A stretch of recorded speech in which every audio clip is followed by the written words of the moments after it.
What's up, everyone? Welcome back with me, Daniel, your cute YouTuber, on Daniel Tells Stories. And today we're doing something a little bit different.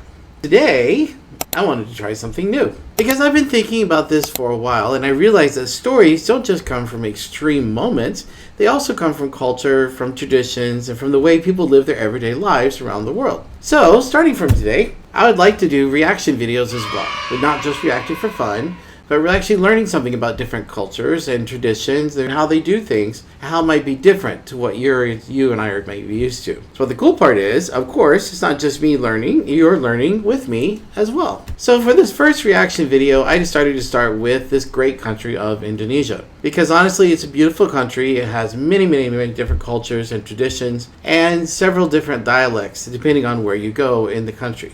And I've always been really curious about it, especially their traditional games and the kinds of things they really show how people grow up, how they connect to each other, and how culture is passed down in a really fun way. But you guys have probably played these games with your friends, so if you have, let me know in the comments below, because I really do like hearing from you guys. And I'm not going to lie, I really want to go to Indonesia someday, so it just feels like a perfect place to start. So today we're going to be reacting to Indonesian traditional games. I have actually no idea what to expect, and this makes it more interesting and more exciting anyways. So let's get into it. Alright, so there are a number of videos here that I'm going to go through, and hopefully I can learn some of these as well so I can teach the kids I work with at school how to play these as well. So let's start with number one. Here we go. Okay, so it looks like we have kids who are sitting here ready to go, and let's see what happens. What do they do? Oh, okay, so this is basically choosing rock, paper, scissors. Okay, but it seems like this is the very fun Indonesia version of it as well. Okay, I wonder how this game actually gets started and what it means. So, home, pare, para, game, gamare. I'm terrible with names. Never mind. But it's great. It's a fun way to do it. Okay, so according to Google, it says this is a traditional game that has been used to choose someone randomly, like rock, paper, scissors are. They basically say that phrase together, and on the last word, they turn their hand over, and then whoever has the fewest hands, or the one who has the strongest hand, wins. Okay, so this way it's an easy way to make decisions. Kids actually like this because it's quick, simple, and easy. Okay, so the next one looks like it's an oldie but a goodie, which is jump rope. And that's where you're like, number 9, on time. So I wonder what the Indonesian version of it is. What do you think? What was your favorite phrase whenever you did jump rope? Or still do jump rope? Lamkare. Oh. Oh, it's not really like jump rope. It's more like, what's that thing? Oh, no, you go really low underneath the bar. You know that thing where you go underneath the bar and stuff like that? Oh, wow. Almost like high jump. That's really cool. Wow, I can't believe that she's getting it. So no way. She can't get that. There's no way. Ah! Is she trying to get the rope every single time? How do you think? This is really different. This is not the oldie goodie but jump rope at all. Wow. That's really good. So every time she jumps, she tries to hit the rope. Okay, this is really different. Go, go, go, go, and hey, well done. So every time the rope goes up higher and higher and higher and higher, she has to try to get the rope. This is really interesting. Yeah, could I do that? No. Could I get up there? No. But it's really fun to see. And I know that kids would actually like to do this a lot. Well done. Alright, so let's find out more about this game and how it works. Lompat Tali Karet is a traditional Indonesian jump rope game made from connected rubber bands. Oh, I didn't see that. Okay. 2 players hold a rope while one jumps over it, and then the height keeps on increasing from the ankles all the way up to above the head. So the goal is to keep on jumping without touching the rope. It requires balance, timing, and flexibility. It's a classic Indonesian children's game where players jump over the rope, and they use from linked rubber bands, usually from small ones, for tying things. So Cool game. Okay, so from looking at Google even more, you can see, guys, they actually make them actually out of double rubber bands, these little bitty tiny things, and it's pretty cool. So in the game, actually, some of them actually do it like a jump rope, which is the normal classic jump rope. And then some of them actually do it where you actually have to bring your foot, the high kick, the donkey kick, behind your head, and you keep on jumping over it as far as you can, all the way up to the above your head. And of course, they do the da da da da da. Great. So, which is pretty cool. This is a really fun game. I could do it, but it's a really fun game. Okay, now let's go on to the next game. Okay, the next game looks like it's on stilts, I think, or like a pogo stick or something like that. I don't know. Maybe you know. Tell me in the comments below. Okay, here we go. Oh no, it's like stilts. Ooh, that's so cool. Ah, it'd be so hard. Yeah, could I even try getting up on that? Oh my god, that is so awesome. Can you imagine? How do they do it? How do they not fall over is my question. Because this is really cool game. I wonder if it's like for special occasions. Do you think it would be special occasions they play this game? Or would it be sometime different? Fun. This is fun. I like this game. Okay, so Engron, I think that's how you say it. It's a traditional Indonesian game where the players walk on tall bamboo stilts. That makes sense. Each stilt has a little footrest, which the problem for me would be getting up onto the footrest. Anyways, but the players must balance themselves while walking really fast and trying to do like a relay race. It looks really simple, it does, but actually it's quite difficult because it takes strong balance and coordination not to fall over, but also to lift the foot off the ground really quickly. So it's usually played on Independence Day for Indonesia. That's cool. Where people have celebrations and they use it doing stilts. It teaches, it's not only just a game, but it teaches balance, focus, persistence, and because most beginners do fall off, and that would be one of them, before they even can take a few steps. So, fun game. And now let's go on to the next one. Okay, this one looks like an indoor volleyball game, so let's see. Is it like tag? Oh, it's like, maybe it's like shark and minnows? Or, no, I don't know.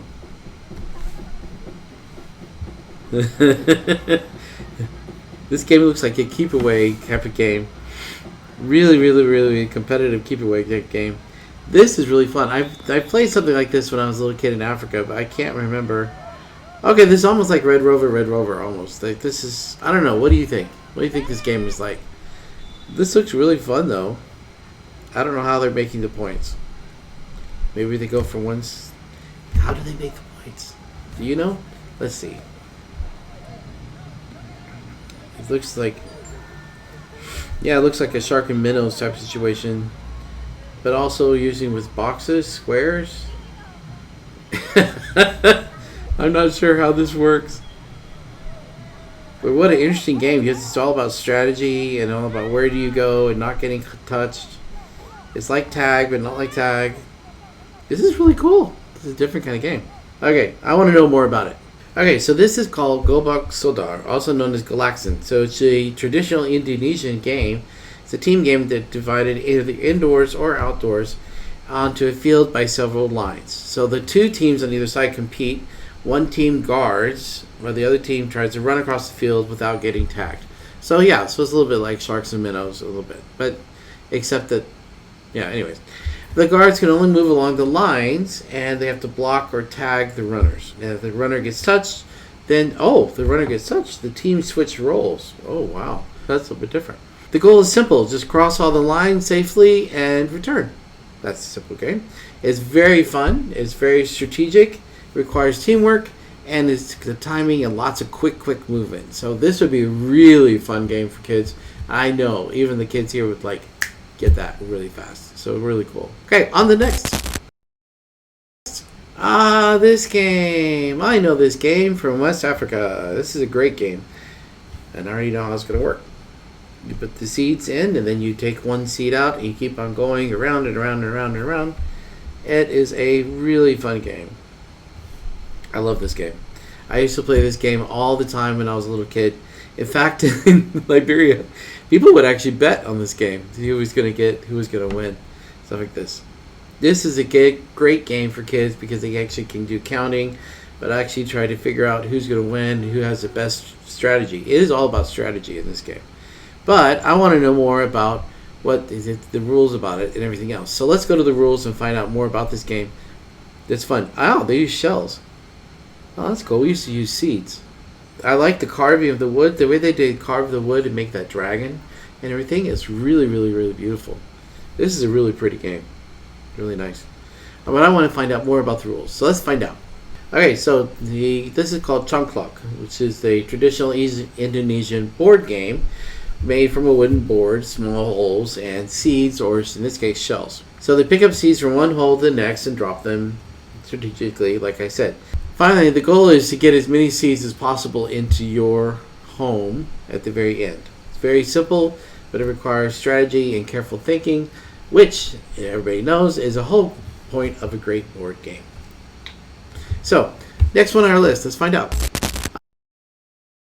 Okay, the next game, everybody should know this game, because if you have not been living and not seen Squid Game 2, then you have not been living. So this is this is the very classic marbles, bounce the ball and pick up the jacks. So marbles and jacks is what this is. So this is a really cool one. I wonder what they use. That's fun. It's hard, believe me. I've tried. If you haven't, of course, Squid Game. Everybody watch it. It's great. So they're using all these kind of metal things. It looks like Monopoly pieces, but it's cool. 1, 2, 3, 4, 5. She has 6. She has to pick up 6. Wow. Yeah, this is fun. Hard game, because if you don't get it right. I wonder if they have to pick up all 6 and put them on their hand. No back side. Doesn't look like it, but this is a fun game. This is so difficult. But anyways, let's learn. Let's see. It looks like little cars. Oh, how fun. That's so cute. So she grabbed a 4, she grabbed 6. Okay. Cool. Okay, so Bekel is a traditional Indonesian game played with a small rubber ball and several metal pieces. It doesn't say what the metal pieces are, but I guess they can be anything. So they can pick up the pieces before you catch the ball again. So you bounce the ball and you catch the pieces. Okay? Basically played in stages, picking up one piece at a time, and then you increase with more and more pieces at once. So you have 1, 2, 3, etc. And so basically you keep on trying until you try not to drop the ball. Of course, this requires quick hands, focus, and very good timing, and also coordination to hold all of it in one hand. So yeah, something that was fun to try, something I think a lot of kids could do really, really well, either anywhere in the world. So, cool game. Next one. Okay, the next one, they're sitting in a circle. Oh, sort of like Duck, Duck, Goose, but they go up and down like a wave. Oh, that's a fun game. We can do this anywhere. I can do this in music class. I love it. Yay. It's almost like, it's like Duck, Duck, Goose, but at the same time, it's almost like tag when everybody's sitting down. It's a fun game. Okay, so this is called Cat and Mouse game. That makes sense. So, Kuchi Kuchang, I hope I said that right, is a traditional Indonesian chasing game in a circle while they're holding hands, which I think is fun. So they basically form a circle, and every player becomes the cat, while another person becomes the mouse. The mouse runs around through the circle trying to escape, while the cat runs and tries to catch the mouse inside the circle, outside. Oh, so that's fun. That would be really fun. The players in the circle can block or open paths to help or stop them. So that's why they can go up or down. That's really fun. The goal is for the cat to catch the mouse. This game, oh yes, this is cool. This would be so much fun to play in class. And it actually teaches all kinds of stuff. Not only cooperation, togetherness, but also teaches strategy and see how creative you can get. Awesome game. I love it. Next one. Okay, for our last game here, we have Kuba Suong. I know I'm mispronouncing that. I'm really sorry. Anyways, here we go. Oh, okay. So this is Eh? They're like counting around the circle and then doing something. Wait a minute, the kid is bowing down and putting her hands on the back and doing. I have no idea what this game is about, but it looks really fun. They're counting and then they basically count. Okay, and then they basically hit that many times. Oh, I see. The person has to guess what the number is. Ah, that makes sense. Oh, this is cute. So the person can feel it in the back and they have to figure it out. Oh, that's funny. Little kids would love this game. But I want to find out more about it. So Kuba Kuba Tsuong, a guessing game with a song. So it's a traditional Indonesian game played in a group of people. One player lies face down, or the other one passes a small object, or they just touch their hands from singing while they're singing the song. When the song ends, the player must guess who's holding the object. If they guess correct, then they switch roles and the game continues. So it's a fun game that combines guessing, teamwork, and rhythm all at the same time while all sitting and doing cooperation. Great game for the classroom. Be a fun icebreaker. You would love it. So, yay! It was good. That was really fun. I really enjoyed seeing all those great games. I know there's a lot more than that they play in Indonesia, but those were some great examples of games there. Now, I was wondering, if I was doing those traditional games back in Indonesia, and I was a kid there, which ones would actually be my top 5? Which ones would I love to play again and again and again? And let's see what we think. With number 5, here we go. Okay, the one we called Beko. Basically, it looked really simple, but it's all about timing and quick hand gestures. It's also because of Squid Game. But it's bouncing a ball, grabbing up pieces, and probably I'd mess up a lot, but still that's really fun and very addicting. The next one is Kongkak, the one that's more about the seas. It's more about strategy. It's calm, and you really have to think ahead, but still, it's a very competitive game, as I know. Anyways, it looks cool. So, number 3 is Gobak Sodar. I think that's the name. It was very intense. The running, the dodge work, the teamwork, it feels like a real-life strategy game. It's something that I know PE classes would love. In fact, I might show the PE teachers. They really like that. Number 2, the one that really surprised me. It starts easy and then gets higher and higher with the rubber bands. Basically, by the time it goes over your head, impossible. But for little kids, that's what makes it fun. And our number 1, ta-da! Which was the walking on bamboo stilts. Yeah, the hardest one, but if you do it right, it's the coolest one as well. So the moment you finally get the balance to start walking on the stilts, you must feel and say, and you feel like you are a champion. So this is the ultimate game. I love it, I love it, I love it. So those are my top 5. But I'm curious, what do you think is your favorite, and which one would you want to do growing up? To hear your comments below, and I want to hear your stories as well. And that's it for today's video.